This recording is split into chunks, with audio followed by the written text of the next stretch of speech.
ज्योतिष जीवन अध्यात्म चैनल में आप सभी का स्वागत है। आज का वीडियो है धनु संक्रांति पर, यानी धनु खरमास मल मास के संपूर्ण विवरण का। देव उठनी एकादशी के बाद में सभी शुभ मांगलिक कार्य शुरू हो जाते हैं, लेकिन कुछ दिनों के बाद में खरमास मल मास शुरू हो जाता है। हिंदू धर्म में खर मास को यानी मल मास को अशुभ समय कहा गया है, जिसमें शुभ मांगलिक कार्य विवाह है, सगाई है, मुंडन है, जनेऊ है, यज्ञोपवीत है, प्रतिष्ठा है, इस प्रकार के सभी शुभ मांगलिक कार्य है उस पर रोक लग जाती है, यानी वो काम सभी बंद हो जाते हैं, शुभ कार्य बंद हो जाते हैं। खरमास यानी कि मलमास, मलमास यानी कि इसे धनार्क भी कहते हैं, धनुर्मास भी कहते हैं। यह धनुर्मास मलमास खरमास कब से कब तक रहेगा? खर मास में कोई भी शुभ मांगलिक कार्य क्यों नहीं होते हैं और खरमास क्यों लगता है और राशियों पर इसका क्या प्रभाव रहेगा, यह संपूर्ण तरह की जानकारी है इस वीडियो में आपको मिलेगी। पंचांग के अनुसार हर महीने में एक संक्रांति आती है। 12 महीने की 12 संक्रांतियां होती है, यानी कि एक राशि पर जब सूर्य प्रवेश करता है तो उस राशि की संक्रांति कही जाती है। जैसे सूर्य मकर राशि में अगर प्रवेश करता है तो मकर संक्रांति कही जाती है, परंतु जब सूर्य गुरु की राशि धनु और मीन में प्रवेश करता है तो उसे धनार्क व मीनार्क कहा जाता है। जब धनु की राशि में प्रवेश करते हैं सूर्य तो उसे धनार्क कहते हैं या धनुर्मास कहते हैं, और मीन में प्रवेश करते हैं तो उसे मीनार्क या मीन मास कहते हैं। धनार्क और मीनार्क इसे मलमास खरमास कहते हैं। इसे शुभ समय नहीं कहा जाता है, तो अतः इसमें कोई भी शुभ कार्य नहीं होता है। क्यों नहीं होते हैं? जब गुरु की राशि धनु है और धनु के अंदर सूर्य प्रवेश करेंगे तो गुरु को यानी बृहस्पति को वो निर्बल कर देते हैं, बलहीन कर देते हैं। जब सूर्य बृहस्पति की राशि के अंदर प्रवेश करेंगे तब बृहस्पति को कमजोर करेंगे, बलहीन कर देते हैं।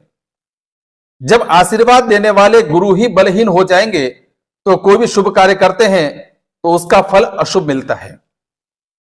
तो सूर्य धनु की राशि यानी बृहस्पति की राशि के अंदर प्रवेश करेंगे, धनार्क के अंदर, धनु के अंदर, तो बृहस्पति कमजोर होंगे, और बृहस्पति कमजोर होने के साथ साथ में जब गुरु के अंदर सूर्य बैठेंगे तो सूर्य भी कमजोर हो जाते हैं। तो किसी भी शुभ कार्य करने के लिए अपन को बृहस्पति और सूर्य इनका दोनों का प्रबल होना जरूरी है। किसी भी विवाह अपन देखते हैं, विवाह करते हैं तो विवाह के अंदर सूर्य, चंद्र और बृहस्पति ये तीनों ही प्रबल होते हैं तो विवाह के मुहूर्त होते हैं, बाकी नहीं होते हैं, विवाह किया जाता है। तो इसी के अंदर धनार्क के अंदर यानी धनुर्मास के अंदर गुरु और सूर्य दोनों ही निर्बल हो जाते हैं, कमजोर हो जाते हैं, बलहीन हो जाते हैं, और दोनों ही बलहीन होने से इस दरमियान में यानी कि इस मास के अंदर कोई भी शुभ कार्य, मांगलिक कार्य नहीं किया जाता है। पूरे वर्ष में 2 बार खरमास यानी मलमास आता है।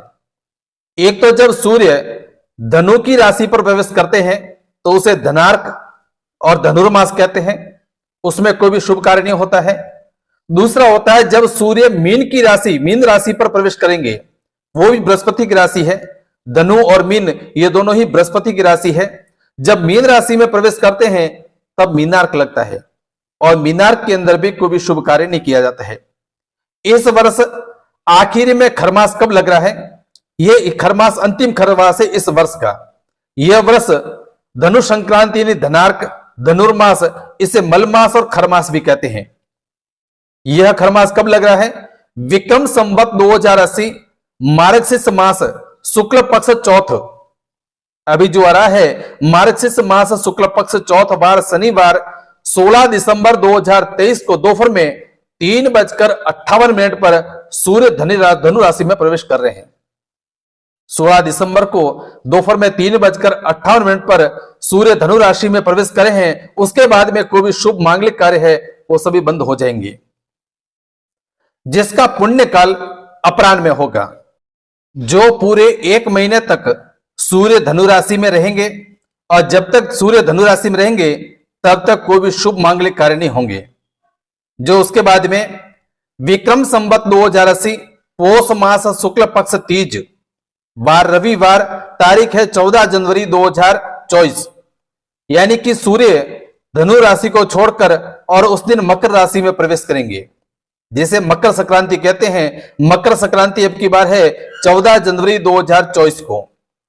14 जनवरी 2024 के बाद में शुभ मांगलिक कार्य शुरू हो जाएंगे। अब बात करते हैं कि खर मास के अंदर क्या नहीं करें। ये धनुर्मास है, मल मास के, इसके अंदर क्या नहीं करना चाहिए। इस खर मास के अंदर विवाह, सगाई, प्रतिष्ठा, यज्ञोपवीत, वास्तु यानी गृह प्रवेश, नींव निर्माण और कर्णवेधन, मुंडन और नई दुकान मुहूर्त है, वाहन खरीदना, इस प्रकार के कोई भी शुभ कार्य है वो इस एक महीने धनुर्मास के अंदर, मल मास के अंदर नहीं करना चाहिए और करने पर अशुभ फल प्राप्त होते हैं। अब बात करते हैं कि खर मास में क्या करें। इस पूरे महीने में क्या करना चाहिए।